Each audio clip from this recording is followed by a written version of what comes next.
Rosana, bem-vinda, Rosana. Átila, doutora Socorro Martins. Que aula, hein? Aí da doutora Ticiana.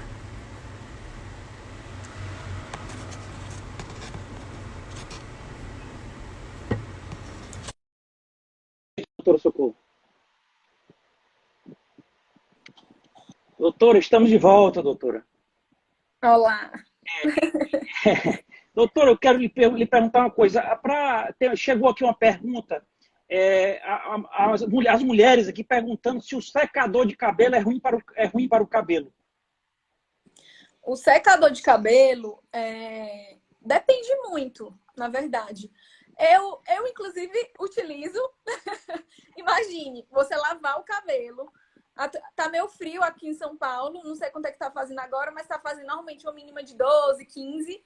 Imagina, você lavar o cabelo e sair no frio com o cabelo molhado. Não tem condições, né? Então, assim, depende muito da forma como você faz uso do seu secador.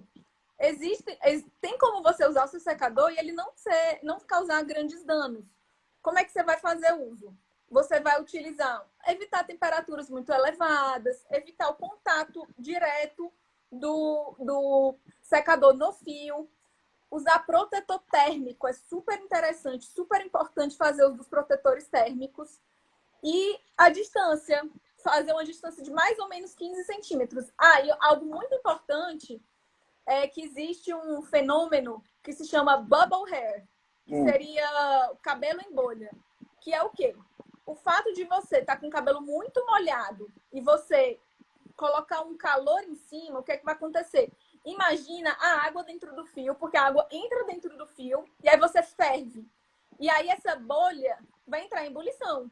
E aí pode, inclusive, causar rompimento da haste. Inclusive, o mais importante, Rodrigo, seria muito em relação à temperatura, à distância e nunca fazer uso do secador com o cabelo ensopado. Primeiro secar ele com o secador longe, secar com a toalha, secar ele longe para depois modelar o fio. Certo. Um aviso aqui para os seguidores. Tinha muita pergunta que eles fizeram lá, que vocês fizeram, Que saíram, né? que ficou lá. Eu não peguei as perguntas. Então, quem puder fazer novamente as perguntas para eu ver aqui, tá? Porque eu peguei lá e não tive como anotar. Então, mas já chegou aqui a primeira pergunta. A Grazi pergunta: finasterida serve para mulheres, doutora? Grazi, finasterida, ela de bula, ela no Brasil, ela serve apenas para tratar a próstata. Porém, a gente tem muitas publicações científicas hoje que a gente sabe que a finasterida ela é uma medicação que ela é utilizada na calvície masculina, que é a alopecia androgenética, e também na calvície feminina. Só que a dose é diferente do homem e da mulher. A mulher precisa fazer uso de uma dose maior do que do homem, inclusive. O primeiro artigo que se tratou dessa parte de finasterida em mulher, inclusive, usou a mesma dose que usava em homem, e no final do artigo ele conclui: finasterida não funciona para mulher, mas porque ele usou uma dose muito baixa. Hoje em dia a gente sabe a dose que é ideal e que trata a calvície feminina. Então, sim, é uma opção terapêutica e a dose vai depender muito do tratamento que você usa associado e do sexo, se é homem ou se é mulher. Doutora, a Manuela Saboia pergunta: existe shampoo que engrossa cabelo? Mano, seria muito bom se existisse, mas não existe. O que acontece muito? O cabelo fino, quais são os principais diagnósticos de cabelo fino? Calvície, que é a alopecia androgenética, e a senilidade, que é o envelhecimento normal do cabelo. E claro, as pessoas que geneticamente já têm o cabelo fino. Tem gente que tem o cabelo fino a vida toda e a família toda tem o cabelo fino. Aí, se for de família cabelo fino, não tem muito o que fazer, porque ali é seu código genético. Agora, se for calvície, tem que tratar a calvície. E a calvície se trata com medicamento, não se trata com shampoo. Shampoo é um cosmético. E se for a senilidade, se for a idade, também se trata com medicamento, não se trata com shampoo. O shampoo, na verdade, entraria aí como que um adjuvante, Rodrigo. Seria um algo a mais. O que é que esses shampoos fazem? Na verdade, é só uma alteração do fio, que é temporária, que faz parecer que o fio está mais grosso. Então, assim, usar esses shampoos não tem problema nenhum. Eu até acho interessante, uma vez que você esteja em tratamento para a sua condição. Agora, você usar se enganando, achando que você está tratando, aí não é interessante. Doutora Denise Fernandes pergunta: alopécia androgênica e menopausa tem como segurar a queda de meu cabelo? Como é o nome dela, Rodrigo? Denise. Denise, a alopecia androgenética e a alopecia senil, que é da idade pós-menopausa, elas são fenômenos que são crônicos e a progressão, ela realmente é com o passar do tempo. Então, assim, se você tem interesse em melhorar o seu cabelo e até inibir a progressão, tem que começar a tratar. E aí o padrão ouro, que seria o quê? O principal tratamento para esse tipo da calvície, principalmente, seria inclusive com bloqueadores hormonais. Porque pensando na fisiopatologia da doença, é uma doença que vão ter receptores no couro cabeludo, que são receptores que eles são ávidos, eles gostam muito do hormônio masculino, que tem tanto na mulher quanto no homem. E aí você teria que bloquear essa ligação do hormônio para poder o cabelo engrossar, o cabelo crescer. Então, teria tanto como melhorar, como inibir a progressão, uma vez tratando com as medicações adequadas. Doutora, a Reni, ela faz aqui uma pergunta. As mulheres idosas ficam com os fios brancos. Tem algum tratamento para não ser preciso pintar? Aí ela faz outra pergunta. Qual idade que deve usar colágeno? Reni, como é que é o nome dela? Reni. Reni, eu vou te responder primeiro em relação ao colágeno. O colágeno, existem poucos trabalhos, eles ficaram bem famosos porque é uma forma digamos assim, de venda fácil. Porque imagina, você ingerir uma cápsula e você ficar jovem. Mas, infelizmente, ele não é esse milagre todo que advogam. Existe um tipo de colágeno, que é o Verisol. Esse colágeno, ele, por conta da forma da molécula, ele parece sim ajudar.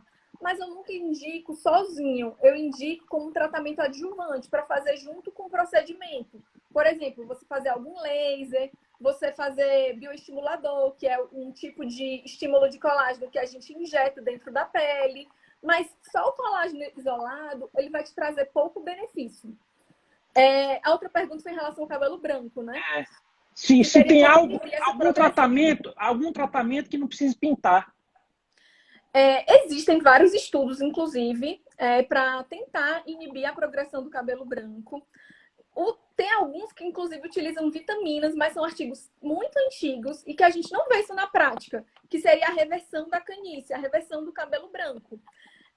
Não existe nenhum tratamento padrão, inclusive eu não indico nenhum tratamento, porque nada realmente foi comprovado na ciência que melhore.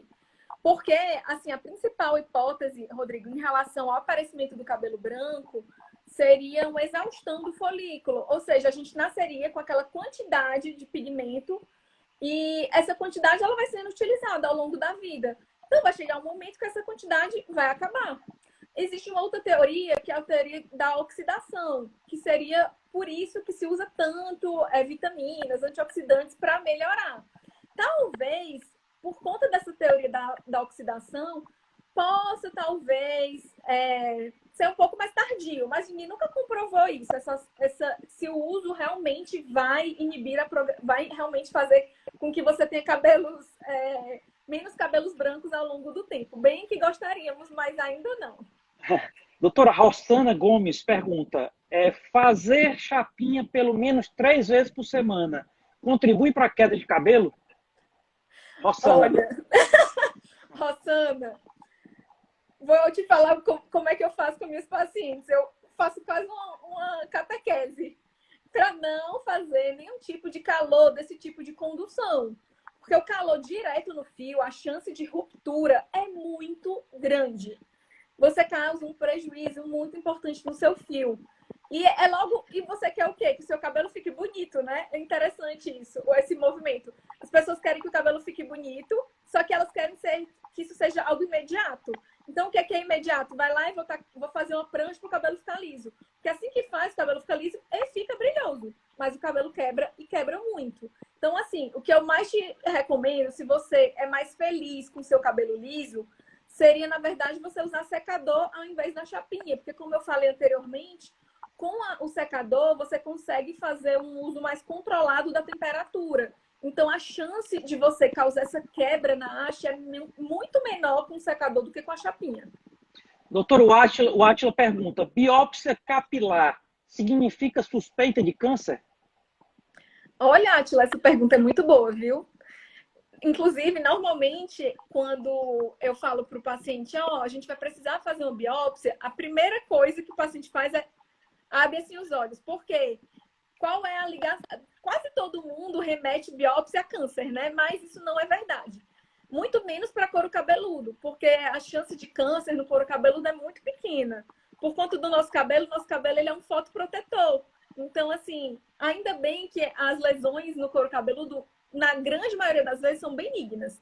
E, Rodrigo, algo interessante é que esse ano, o Simpósio de Cabelos e Unhas da Regional São Paulo, da Sociedade Brasileira de Dermatologia, foi online por conta da pandemia. E a aula que eu dei foi em relação à biópsia de couro cabeludo. Então, assim, existem algumas indicações. Para resumir, a principal indicação de biópsia de couro cabeludo seria na suspeita das alopécias cicatriciais, que é aquele tipo que eu comentei que o cabelo não nasce de novo. Então, seria importante realmente ter a certeza desse diagnóstico pelo histopatológico, pelo exame anatomopatológico, que isso é laudado pelo médico patologista. E em Fortaleza, a gente tem sorte de ter médico patologista que sabe laudar isso, porque não é em todo lugar que existem médicos com essa competência. E aí ele vai avaliar se tem folículo viável, se não tem folículo viável, e vai conseguir, junto com o meu diagnóstico clínico, fechar um diagnóstico. Doutora, o Tadeu Lustosa, ele fez uma pergunta aqui muito boa, que eu quero complementar. Ele pergunta, doutora, fazer a barba com água morna minimiza a irritação? E geralmente quando eu faço a barba, aqui embaixo, aqui, doutora, fica muito avermelhado, sabe? O que é isso, doutora? Fica muito irritada aqui.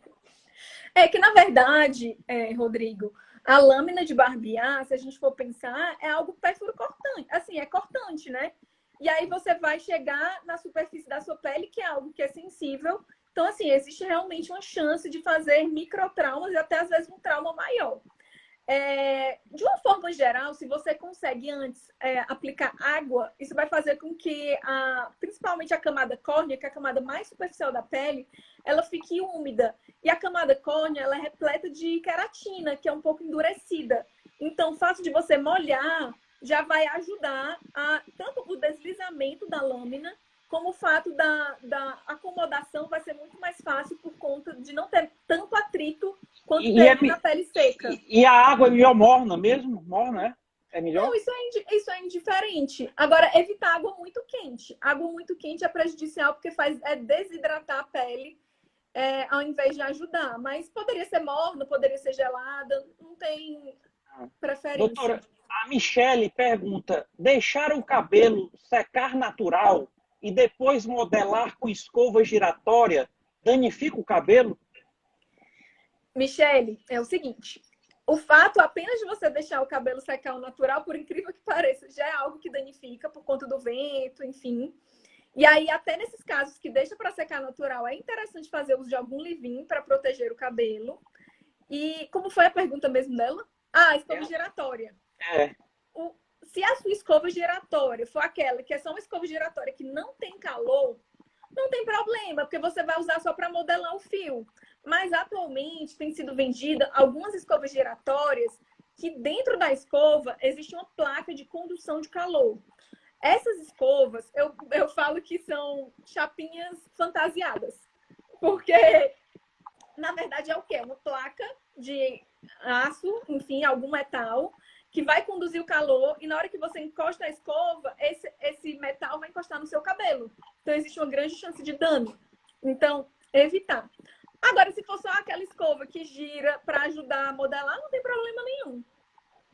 Doutor, o Adriano Fiore pergunta: finasterida pode ser tomado por tempo indeterminado? Sim, pode, porque a gente já tem vários trabalhos. A finasterida, Rodrigo, como ela é usada para o tratamento de próstata, a gente já tem muitos trabalhos antigos e trabalhos duradouros. Ou seja, a gente já tem uma experiência com o uso da finasterida de muito tempo. Então, a gente sabe que o uso da finasterida a longo prazo não tem grandes prejuízos. Aí eu vou fazer uma ressalva, porque a gente sabe o que é que se fala muito em relação à finasterida, que vai deixar o homem broxa, mas em relação a essa parte sexual. Isso é algo que pode acontecer, mas não é uma parcela importante dos pacientes, na verdade, é uma minoria, e a gente questiona muito o efeito nocebo. O efeito nocebo, Rodrigo, é o contrário do efeito placebo. O efeito nocebo é você dizer que aquela coisa vai ser ruim, e aí o paciente acredita e começa a ter aquele sintoma, entendeu? E aí a gente questiona se a finasterida teria muito essa questão do efeito nocebo. Mas é aquela velha história, você fazendo uso, você está acompanhando com o seu médico. Então não tem por que ter receio. Lembrando que a metabolização da finasterida ela é por via hepática, é pelo fígado. Então é interessante você acompanhar com o médico para saber se está tudo bem da parte hepática.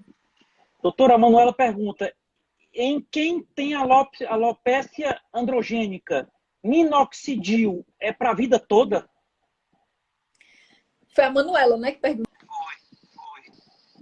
Foi a Manuela, foi? Foi. Foi a Manu. Manuela, não existe. Manu, não existe nenhum tratamento que eu vou te falar assim, é para a vida toda. É para a vida toda se você tiver calvície, alopecia androgenética, e você quiser tratar a vida toda. Se você quiser manter seu cabelo, eu recomendo que você faça uso do tratamento para a calvície. Lembrando que o minoxidil não é o único tratamento. E, na verdade, eu até recomendo mais a questão do bloqueio hormonal antes de pensar no minoxidil. Porque pensando na fisiopatologia da doença, lembrando muito dessa questão hormonal da calvície, é muito importante a gente bloquear esse hormônio. Com o minoxidil, a gente não consegue fazer esse bloqueio. O minoxidil ele vai conseguir prolongar a fazenagem, vai conseguir fazer com que o cabelo cresça e vai conseguir que o cabelo engrosse. Mas lembrando que você ainda vai ter atuação hormonal. Então, se você não fizer o bloqueio hormonal, vai ter uma hora que o minoxidil ele vai chegar num platô, ele vai chegar num ponto que ele não vai ter o benefício esperado. Então, só o minoxidil eu deixo para casos, poucos casos, geralmente para paciente que realmente tem contraindicação a outras medicações, porque de uma forma geral, para a calvície, é interessante fazer o uso de bloqueios hormonais. Doutora Grazi pergunta: mesoterapia vale a pena? Grazi, a mesoterapia é um tratamento que foi bem revolucionário. Não sei se você sabe o que é, Rodrigo. A mesoterapia é o uso de... injetar medicações no couro cabeludo e é revolucionário, mas ao mesmo tempo é antigo, porque a gente já costumava injetar produtos na pele, no couro cabeludo, mas direcionado às alopécias é algo novo. É algo que tem em torno dos seus 10 anos, assim, que tem maior quantidade de artigos, tem mais robustez em publicação científica. E aí a gente recomenda para que tipo de paciente? Paciente que tem calvície. Existe, por exemplo, a alopecia androgenética, também faz mesoterapia, mas paciente com alopecia areata, que eu falei que é genética e autoimune, pode fazer mesoterapia, mas aí seria com outros medicamentos. Mas ela deve estar pensando num tipo que é para fazer crescer cabelo.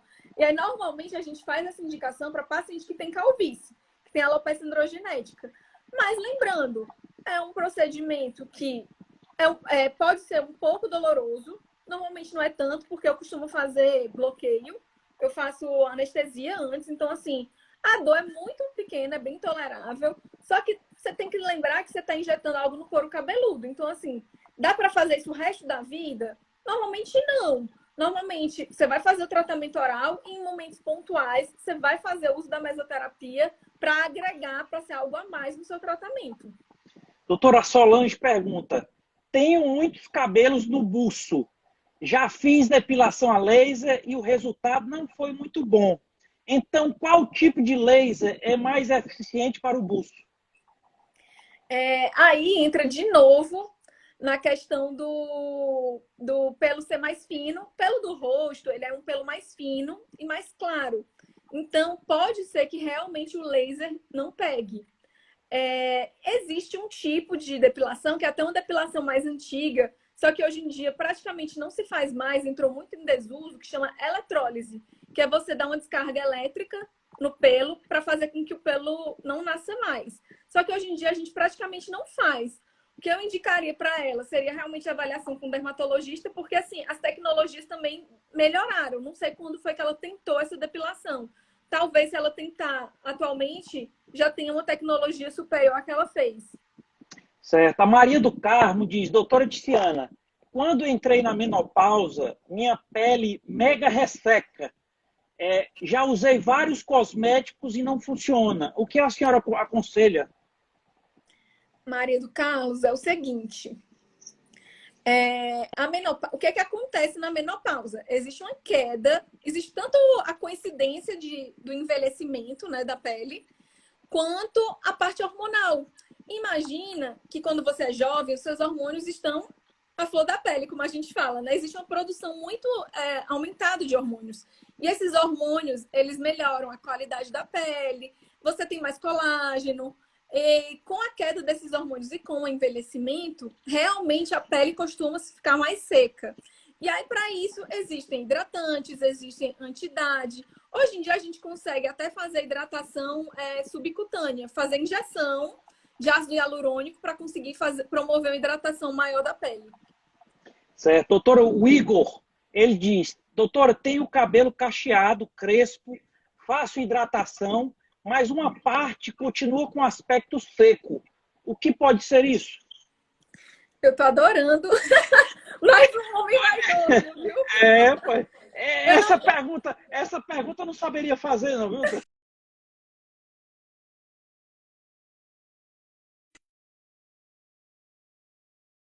Caiu para mim, você. Você caiu para mim. Vocês estão me ouvindo? Voltou, agora voltou. Tinha dado uma pausa aqui. Pronto. É o Igor, né, que fez essa pergunta. Igor, é o seguinte, eu não entendi se seu cabelo ele é bem enroladinho ou se ele é ondulado. Se ele for bem enrolado, existe uma forma que tem sido cada vez mais utilizada, que eu não sei se você já ouviu falar, que chama low poo, no poo. São produtos que não utilizam detergentes fortes na hora da limpeza. Porque nosso cabelo, ele é muito, muito facilmente... Aí ele colocou aqui, sou eu, kkkk. O cabelo, ele sofre uma energia, sofre alteração eletrostática. Então, assim, ele é carregado por cargas positivas, negativas. Então, assim, quando você vai lavar o seu cabelo com um detergente mais forte, o cabelo faz o quê? Fica um frizz. Isso, para quem tem um cabelo crespo, é, assim, terrível. Porque o cabelo fica realmente muito embaraçado, fica arrepiado. Então, assim, eu te orientaria, Igor, para procurar uma linha no poo, low poo, porque utilizam detergentes mais fracos. E aí são realmente mais interessantes. E outra coisa também é fazer uso dos óleos. Tem vários óleos que podem ser utilizados. O que tem mais evidência científica de realmente potencial de hidratação é o óleo de coco. E esses óleos, eles já são utilizados culturalmente há 400 anos. E normalmente quem utiliza são os indianos e os afrodescendentes. Mas cada vez mais tem sido embutido na nossa cultura também. E é super interessante para quem tem um cabelo crespo. O cabelo fica super bonito. Um abraço para o meu amigo secretário executivo de turismo de Fortaleza, Eric Vasconcelos. Grande abraço. Obrigado pela presença. Doutora, tem uma outra pergunta interessante aqui do Igor, viu? O Igor é preocupado com o cabelo dele. Ele está perguntando qual o cuidado deve ter com o cabelo para quem se exercita todos os dias. Essa pergunta é muito interessante. Eu vou só ajeitar aqui meu celular, porque ele está carregando. Deixa eu posicionar ele aqui. Igor, é o seguinte. Quem faz atividade física todos os dias, se você sua muito nessa atividade física, eu até te recomendo, inclusive, lavar sempre o seu cabelo. E aí, o que você pode fazer? Primeira coisa que você pode fazer é usar um pré-shampoo, que foi até uma pergunta de outra pessoa, que é aplicar algum óleo ou algum creme no fio antes de fazer atividade física. Porque isso vai te proteger tanto do suor quanto da hora que você for lavar. Porque lembrando, você vai lavar seu cabelo todo dia.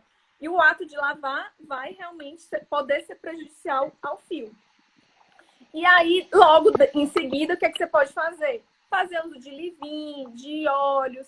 E uma coisa que é interessante que você pode fazer é assim, num dia que você aplicar um pré-shampoo, que você vai precisar usar um detergente mais forte, que aí normalmente são shampoos anti-resíduos, shampoos anti-caspa, você pode fazer de alternar no outro dia, usar o Glow Poo, No Poo, que aí tem um detergente mais fraco. Você conseguindo fazer essa alternância, você não prejudica tanto a saúde do seu fio. Certo. Doutora, eu desde pequeno que eu escutei uma história que condicionador não é bom para o cabelo. Condicionador, tem gente que diz que é bom, diz que aí eu pergunto, ele realmente faz mal o condicionador ou deve usar, toda vez que usar o shampoo tem que usar o condicionador ou usa só o shampoo, o condicionador de vez em quando? Como é isso? Eu sou bem contra regras. Eu não acho que não existe uma regra para isso. Para que foi criado o condicionador? O shampoo, basicamente, ele é um quê? Um detergente. Ele vai servir para limpar o couro cabeludo. Então, assim, é interessante sempre que você for lavar seu cabelo, você utilize um shampoo. Só que o que acontece? Quando a gente usa um shampoo, o cabelo fica com que aspecto?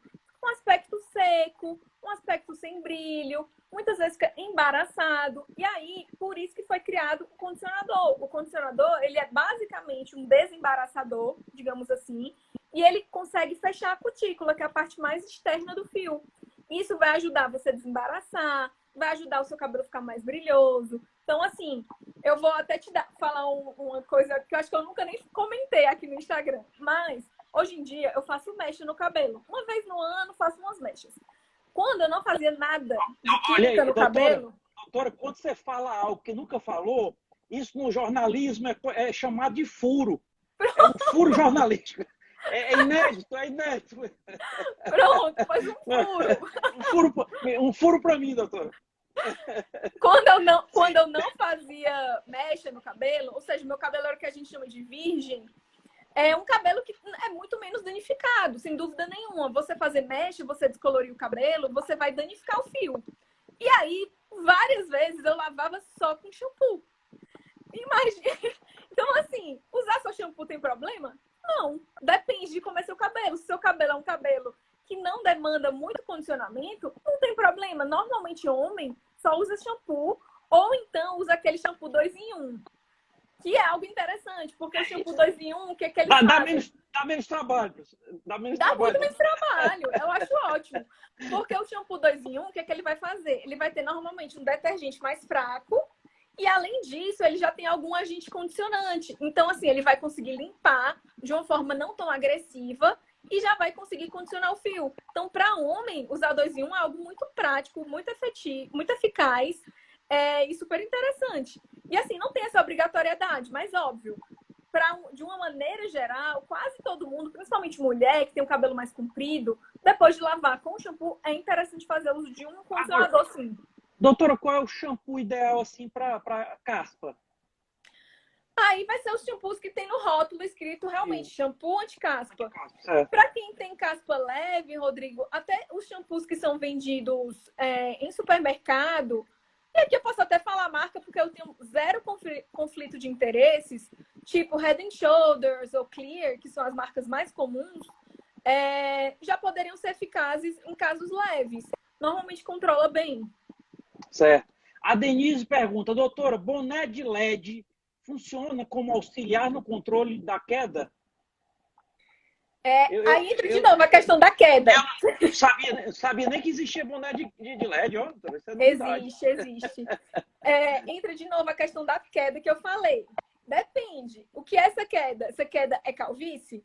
Porque o que tem de mais artigo em relação ao LED é em relação à calvície.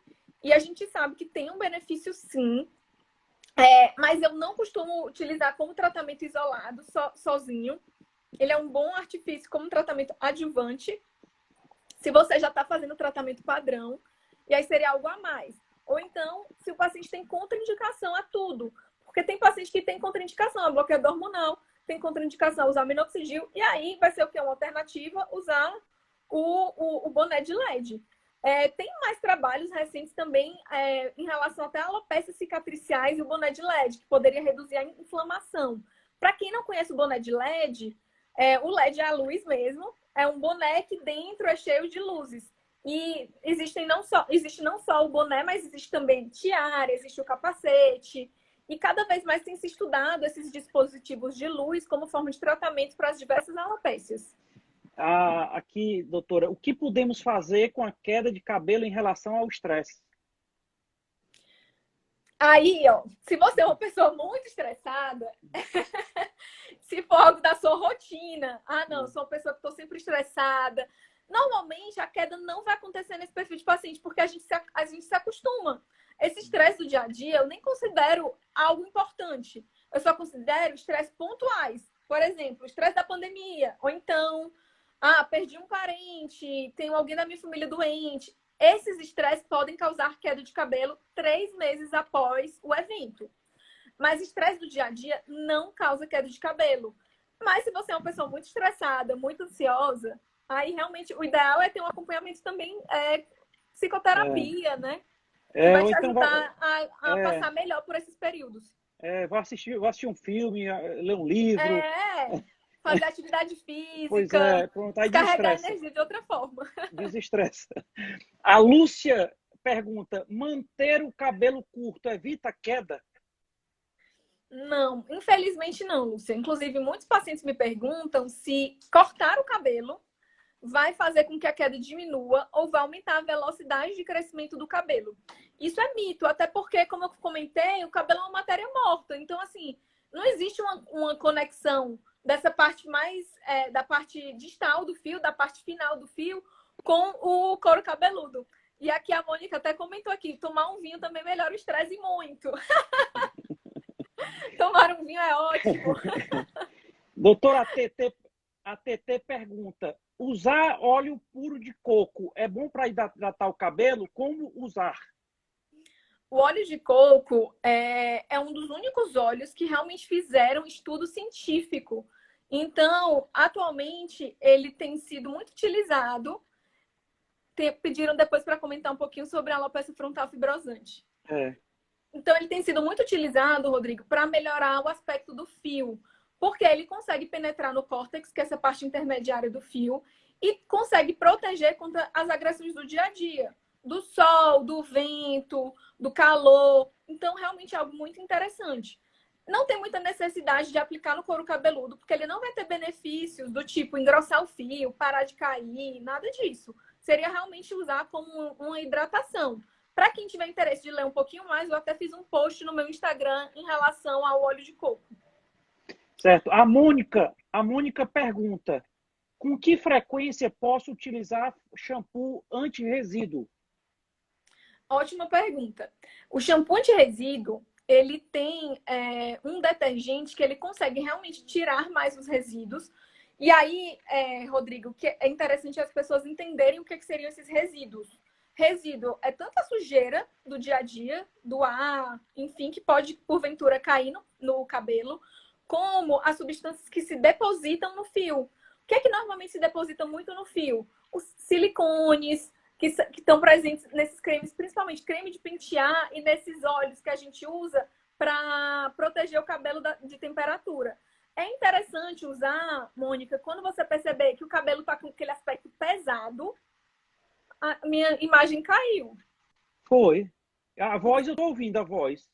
Não sei o que foi. A voz eu estou ouvindo. Eu fiquei sem imagem. Vou continuar sem imagem, então. Então, pronto. E aí seria interessante, então, usar um antirresíduo ali uma vez na semana. E vai depender muito do que você usa no seu fio. Se você usa muitos produtos que pesam no fio, muito silicone, muito leave-in, muitos óleos, e aí realmente pode ser que você precise usar até mais vezes do que só uma vez na semana. Doutora Joelma pergunta, quem tem melasma pode fazer depilação a laser?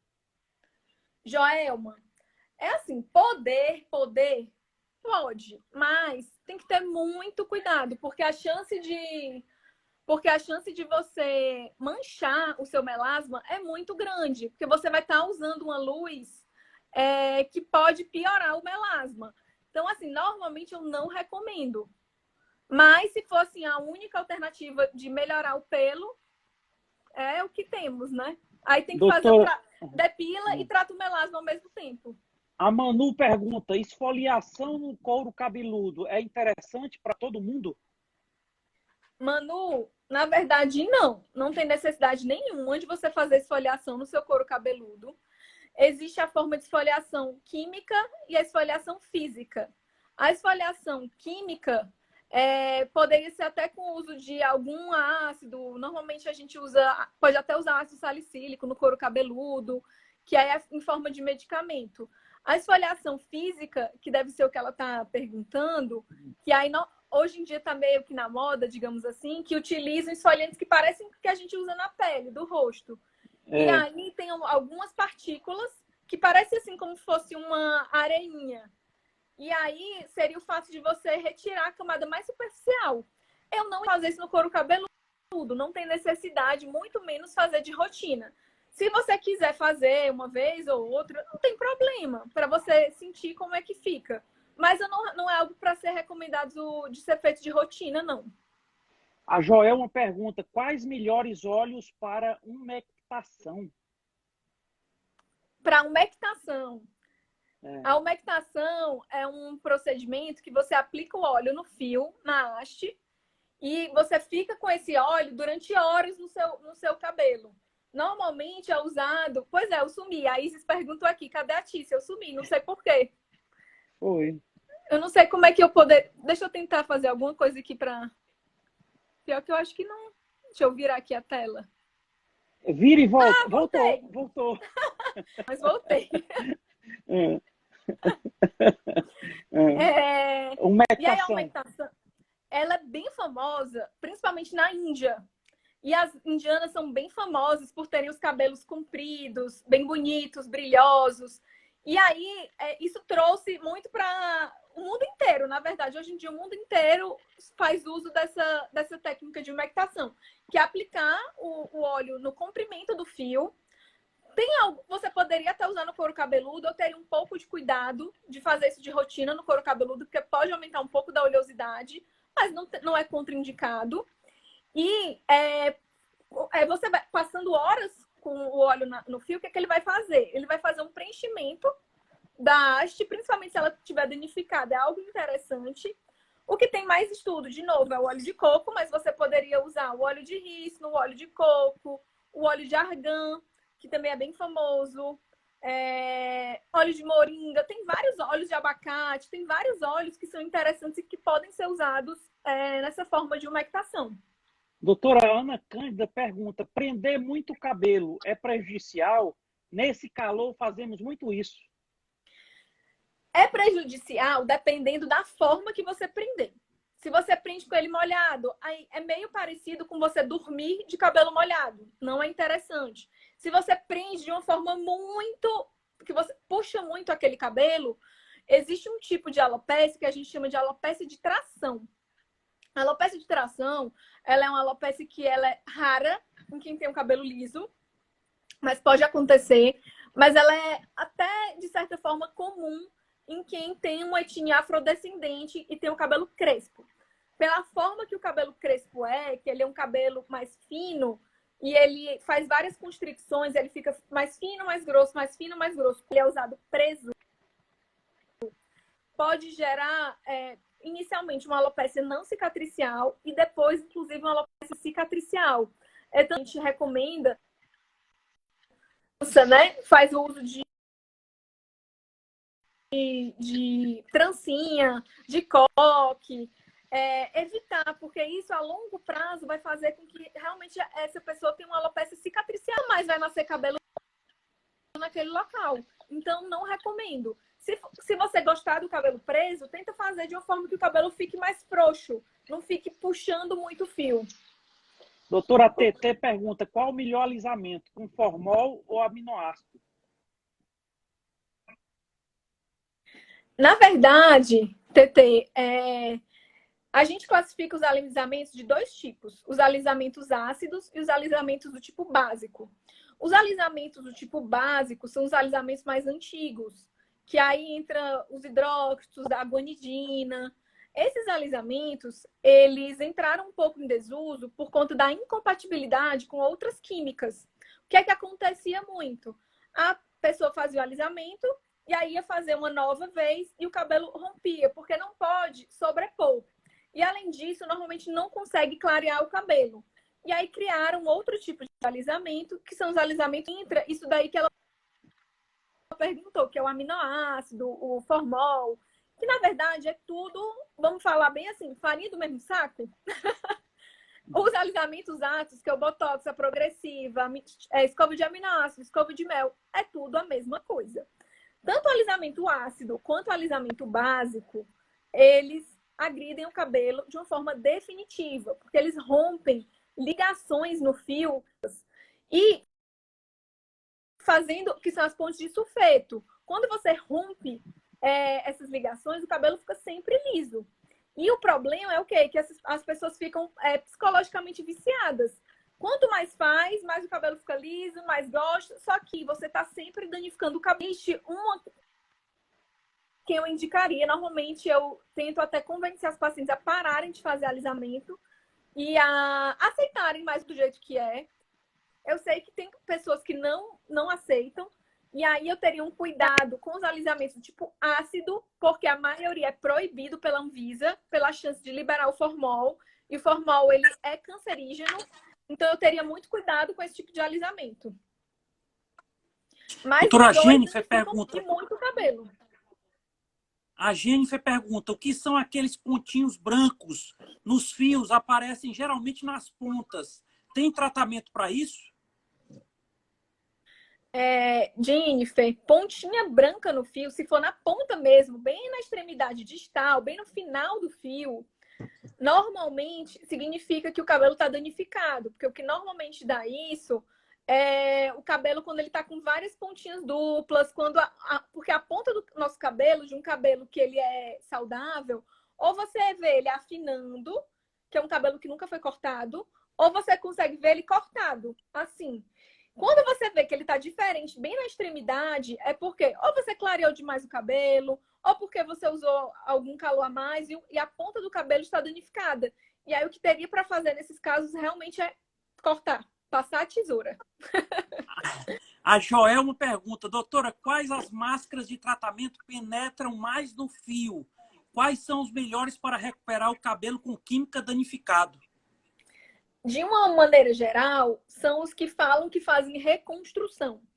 Porque normalmente esses que fazem reconstrução conseguem penetrar mais profundamente e conseguem fazer uma hidratação mais intensa. Lembrando que o ideal não é fazer isso com frequência muito alta, porque às vezes eles são ricos em aminoácidos, em proteínas. Isso pode enrijecer o fio. E o fio duro, ele fica muito mais fácil de ser quebrado. Então, se for fazer uso, seria um uso mais espaçado. Também não tenho conflito nenhum de interesse, mas de reconstrução, que eu gosto muito, tem um da Sunscience, que chama Inner Restore, que é até um potinho meu vinho, e tem um que é da Trus, que chama Uso Obrigatório. São dois que normalmente fazem que tem esse poder de hidratação maior. Existem vários outros, na verdade, é até interessante você, se você quiser alternar, usar um que hidrate menos, outro que hidrate mais, para poder não pesar muito no fio, é interessante. A Mônica pergunta, doutora, qual o mais prejudicial para a saúde? A longo prazo, a rena ou a tintura com amônia? Com certeza, sem dúvida nenhuma, a tintura. A rena, ela é feita de uma planta. Então, assim, dos tipos de tintura, ela é considerada a mais natural possível. Mas qual é o problema da rena? Por que nem todo mundo se adapta a usar a rena? Porque a rena, ela é um pigmento que ela fica mais superficial, ela muitas vezes não consegue cobrir todos os brancos. Então, quem tem muito branco, às vezes não se adapta. e ela não, ela vai saindo com o tempo. Normalmente ela não fixa que nem uma tintura permanente. Então, a longo prazo, a rena danifica menos, porém não consegue cobrir tão bem os fios e vai saindo com a lavagem. A Manu pergunta, doutora, vale a pena ter boné de LED em casa? Manu, depende. Se você tiver diagnóstico de alopecia androgenética, você passou em consulta com o médico dermatologista, ele disse que você tem esse diagnóstico de alopecia androgenética, você já está fazendo o tratamento padrão, que é o tratamento oral, poderia sim, com certeza ter. Agora, se você está usando porque você está com uma queda de cabelo que você não sabe a causa, não recomendaria, porque você pode só atrasar um diagnóstico. Qual a composição de máscara boa para recuperar o cabelo danificado? A Joelma pergunta. Eu acho que ela quer que eu diga algum ingrediente que tem dentro da máscara. Na verdade, Joelma, eu não te recomendaria você ir procurando algum ingrediente específico que tenha. Hoje em dia, a gente sabe que os cosméticos, eles variam muito. Então, assim, às vezes vai até dizer, tem cosmético X, mas esse cosmético tem uma concentração pequena, que eu não vou conseguir saber qual a concentração que ele usou. Então, assim, a gente vai ter que confiar realmente no rótulo do produto, o que é que o produto fala. Que ele reconstrói, que ele hidrata profundamente. E não procurar ingrediente por ingrediente. Você vai ficar louca e muitas vezes você nem vai encontrar algo que você goste. Doutora, tem duas perguntas aqui iguais, né, de duas pessoas. A Joelma e o Igor perguntam como engrossar o fio de cabelo que é fino. E aí entra naquela história que eu comentei. O fio fino, ele pode ser familiar, genético. Você nasceu com isso, seu fio vai ser fino. Então, não tem tanto o que fazer, porque a gente tem um máximo programado genético de engrossamento do fio.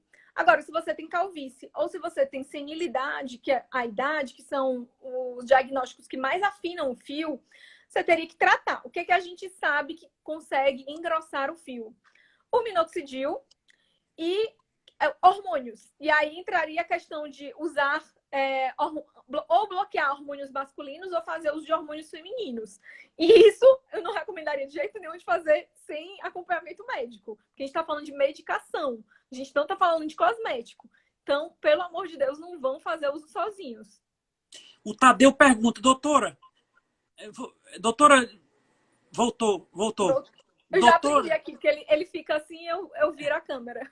O Tadeu pergunta, doutora, algum tipo de hidratante especial para rejuvenescimento da pele? Não existe nenhuma molécula específica, mas a molécula mais estudada em dermatologia, em termos de melhora de rejuvenescimento, de melhora de espessura da derme, que é onde tem o nosso colágeno, aumento de produção de colágeno, é a vitamina A, que são os retinoides, que a gente chama. Aí entra o retinaldeído, o retinol, tudo que tem esse nome, seria a molécula que é mais estudada na dermatologia. Então, é interessante você sempre ter no seu tratamento essa molécula. Infelizmente, nem todo mundo se adapta a fazer uso de algum creme que tem essa molécula, porque muitas vezes é irritativo. E aí, precisaria de ou intercalar, fazer uso com... Não fazer uso diário, você fazer repousos, ou então usar juntamente com algum hidratante, porque isso também ajuda a irritar menos a pele. Doutora Nath pergunta, como tratar tricotilomania? Nath, a tricotilomania é essa doença do couro cabeludo que eu falei, que é o ato compulsivo de arrancar o cabelo. E aí, em relação ao tratamento, comento de novo, é necessário um acompanhamento com o psicólogo e com o psiquiatra, o médico psiquiatra. Por quê? Como é uma compulsão, existe medicação que a gente consegue fazer, inclusive que o médico dermatologista prescreve, só que a gente sabe que existe um tipo de terapia, que é a terapia cognitivo-comportamental, que auxilia muito esses pacientes na melhora, no tratamento. Então, assim, tem como a gente fazer medicação e tem como fazer terapia também. Certo. A Vanessa pergunta, tem que usar leave-in sempre que vai secar o cabelo? Vanessa, Sim, porque assim, o leave-in aí entra como um protetor térmico, né? O ideal é, na verdade, sempre que você for secar seu cabelo, você usar um protetor térmico. E nem todo leave-in protege do calor. Então, você teria que procurar... A Erika aqui falou, sim, exatamente, com psicólogo, sim, sempre. Nem todo leave-in vai ser protetor térmico, Rodrigo. Então, assim, procurar na embalagem do produto se ele advoga que ele consegue proteger contra o calor. Doutora, nós estamos agora perto de completar 2 horas, doutora, de live, tá? Falo bem Pessoal, pouquinho. pessoal, para quem entrou agora no segundo bloco, nós já fizemos 1 hora de live e agora é a segunda hora. Doutora, até minha bateria dos fones aqui morreu já a bateria. A minha bateria do celular também deve estar morrendo. Então, assim, em primeiro lugar, eu quero deixar 2 avisos aqui para os nossos seguidores. Aliás, 3. O primeiro é quem não segue ainda a doutora Tiziana, vamos seguir a doutora Tiziana. Ela tem diversos vídeos que ela fica postando, esclarecendo. É sempre bom acompanhar a doutora Tiziana. E quem não segue também o Diálogo Ponto Aberto, seguir aí, pessoal. Nós estamos com lives diariamente às 19 horas, diversas temáticas. Amanhã, às 19 horas, um médico de São Paulo, sanitarista, professor de epidemiologia, vai dar aqui uma aula sobre o momento da pandemia, perspectivas, enfim, será maravilhosa. E, doutora Tiziana, eu vou lhe contar, viu? Você tem um monte de fã aqui nessa live. O que eu vi aqui, enquanto você respondia aqui, eu ficava ligado aqui nos comentários, viu? Também consegui ler. Pois era uns dizendo a melhor doutora do mundo, Ai, meu Deus. outros elogiando a segurança com que você explana, outros aqui elogiando a clareza com que você explana. Enfim, aqui, sabe, assim... Vou dormir feliz, então, Rodrigo. Foi uma verdadeira aula aqui de cabelo e couro cabeludo, doutora. Assim, eu realmente tinha recebido referências suas da doutora Bruna, né? E realmente, assim, eu fiquei encantado com a sua explanação, realmente, assim, foi maravilhosa essa live, tá?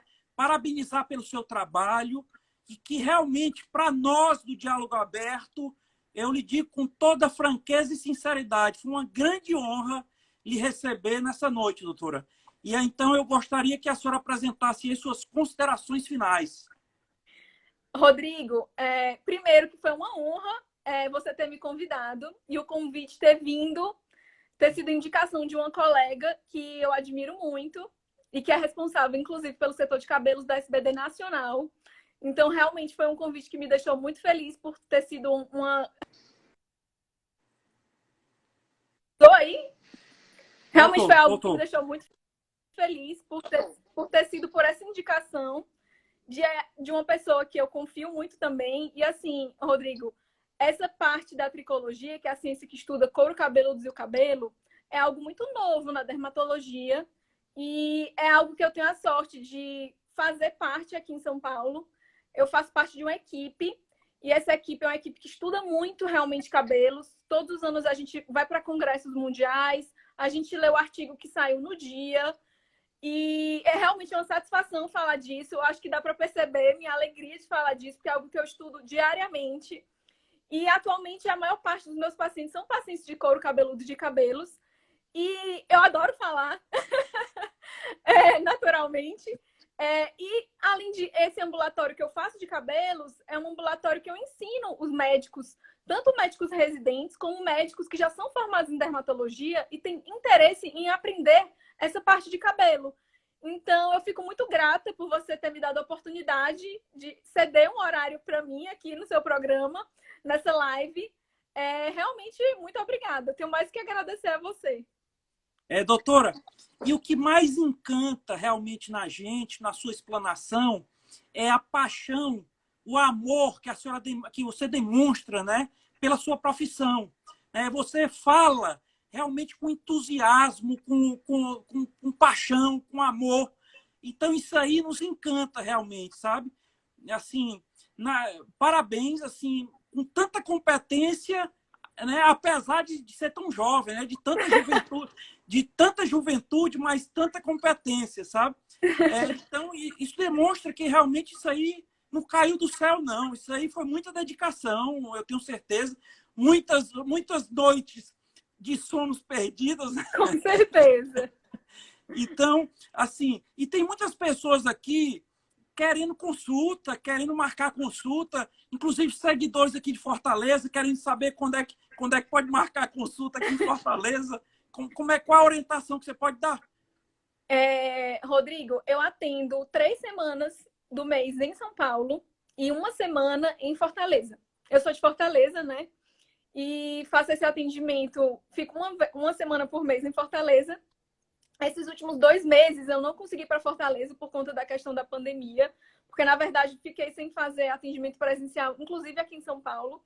Mas em breve, inclusive convido a vocês me seguirem, porque em breve eu vou soltar a data dos atendimentos que eu vou voltar a fazer em Fortaleza. E aí eu informo o local de atendimento, as datas e tudo. Mas esse mês ainda, muito provavelmente, eu irei atender em Fortaleza, agora o mês de junho. Entendi. Então, normalmente, são 3 semanas em São Paulo e 1 em Fortaleza, é isso? Isso, porque como eu faço esse ambulatório, Rodrigo, de tricologia do hospital, onde eu ensino, eu não consigo fazer não vou tirar esse vínculo, entendeu? E aí é um vínculo que é interessante para mim e para os meus pacientes, porque é uma forma de sempre me atualizar e é aquela velha história, ensinando que a gente aprende, né? E é dessa forma que eu faço atualmente. Certo. Doutora, então, parabéns, né? Pedir realmente que Deus lhe abençoe. Amém, né? amém. Lhe dê muita saúde, tá? Assim, que você colha todos os frutos que você tenha plantado, que com certeza aí o sucesso lhe aguarda cada vez mais, doutora. Parabéns.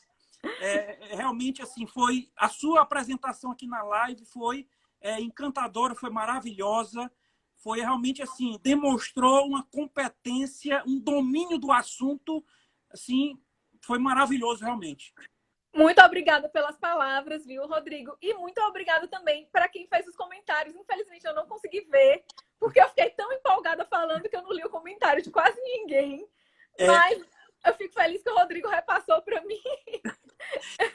E, assim, agradecer realmente a participação de todos aí, né? As seguidoras e os seguidores que participaram, né? Assim, com perguntas maravilhosas aí que contribuíram para a grandeza do nosso debate, né? Os homens vaidosos aí, né? Os homens vaidosos, porque, inclusive, os homens vaidosos podem me procurar no consultório, viu? Pronto. Pessoal, essas 2 lives, tá? O bloco 1 e bloco 2 vão ficar salvos no nosso feed.